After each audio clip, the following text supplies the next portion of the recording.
This is the all-new Explorer, the first electric Ford to be designed and manufactured in Europe for Europe.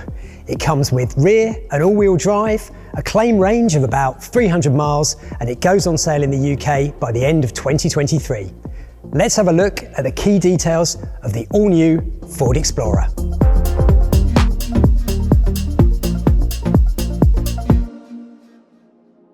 Blue Oval fans will know the Explorer name is a big one for Ford, literally. It's used on a Leviathan American SUV that's sold around the world and in some European markets, but not for long. It's going to be phased out in Europe, so there's only going to be one Explorer, this one. But the nameplate isn't the only thing that's familiar about this Kia Niro-sized crossover. A lot of the technology is shared with Volkswagen's MEB electric car platform. So basically, there's a lot of Volkswagen ID.4 underneath. The question is, has Ford managed to sprinkle enough fairy dust on it to make it feel special? Ford's designers started out on the project with the Explorer name, so that explains why it's this strong-looking SUV design. So as it's an electric car, there are loads of aerodynamic features, and one of them are these air intakes at either side of this grey skid plate, and they channel the air down the side of the car to reduce drag. It's in profile that you really notice the differences with the ID.4 and the similarities to the big Explorer SUV. So the wheelbase is the same as the ID.4, but the overhangs are different, much shorter at the rear. And then we've got this floating roof effect from those blacked out pillars. That's similar to the Explorer SUV in America, as is this sail panel graphical effect here. As for the wheels, they're 19 to 21 inches in diameter, and on this car, these are 21s.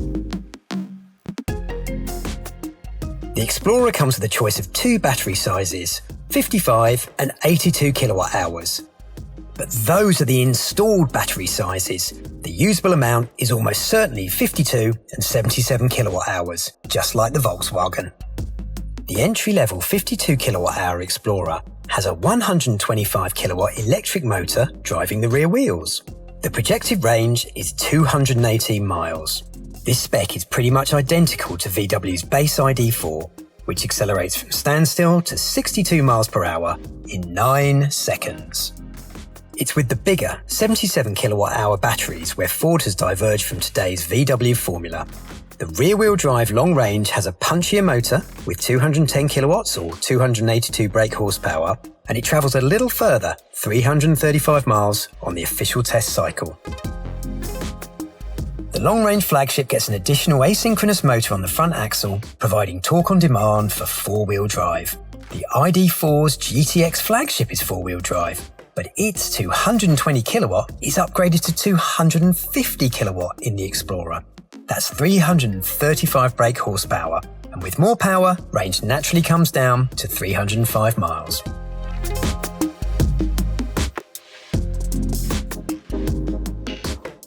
Naturally, the Explorer can handle AC charging from a home wall box, but of course it can do ultra-rapid DC charging too. The standard car takes 130 kilowatts of DC charging. It's 170 kilowatts for the bigger battery cars. And Ford says it can charge from 10 to 80% battery in about 25 minutes.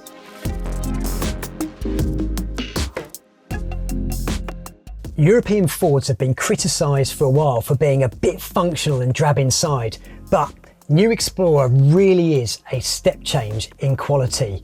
This is an Explorer Premium, and we have these really nice Sensico man-made leather upholstered seats. Standard equipment includes keyless entry, dual zone climate control, and wireless Apple CarPlay and Android Auto. There's a compact new Squircle steering wheel design and a digital driver's instrument binnacle that has a bit more information than the Volkswagen, and you'll notice the transmission selector has come down to mounting here. But the bane of motoring journalists' lives continues. There's only one set of window switches, and you have to toggle between front and rear by pressing a button. Not sure how much people in the real world care.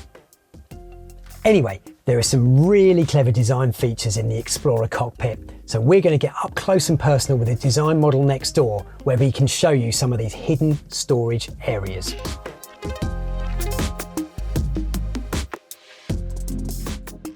If you're incapable of travelling light, the Explorer could be just the electric crossover for you. It's got loads of stowage. Now, the cockpit is dominated by this 15-inch vertical touchscreen, but it's got a really neat trick. You can change the screen angle by more than 30 degrees, and it uncovers this hidden private locker in Ford speak, which is basically a place you can put your wallet or keys when you go out for a jog. Then there's this 17-litre mega console, and it's really configurable. So you can take out the cup holders, the central drinks tray, and there's always that stowage area under the centre console in electric cars. Well, Ford has finally found a use for it. Put in the trinkets tray, and look, you have got a massive centre console which has space for a 15-inch laptop, 3 big drinks bottles, and you can even use the divider as an ice scraper. Ford says its customers love a mix of digital and physical switches, so there is this shortcut bar to get you quickly to the essential functions. It has audio on and off, mute, volume slider, hazard warning, and quick way into automated parking features.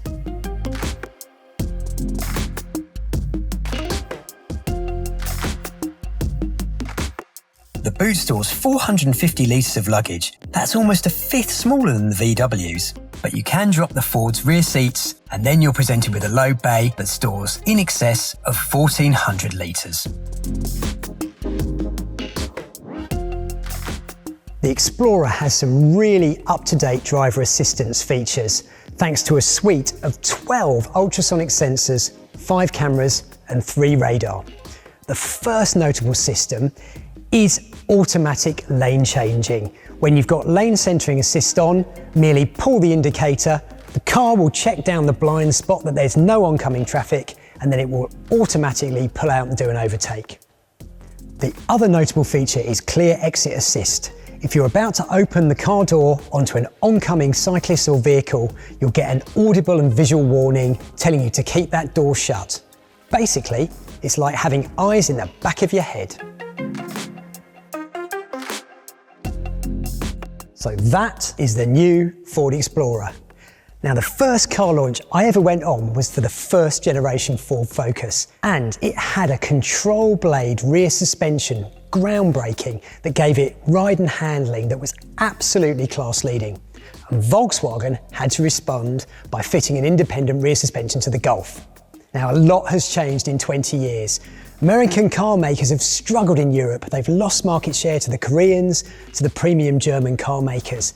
And all the while, they're having to invest in new electric cars like this. That's why Ford did a deal with Volkswagen in 2019 to use its MEB electric parts set. Now, Ford engineers say they have completely tuned the steering, suspension and electronic control systems to give this car real Ford feel when you drive it. We won't know until the autumn when we get behind the wheel. In the meantime, the question still stands. Has Ford managed to sprinkle enough fairy dust into the way the Explorer drives to go with a design that feels a real step change for Ford in Europe? Time will tell.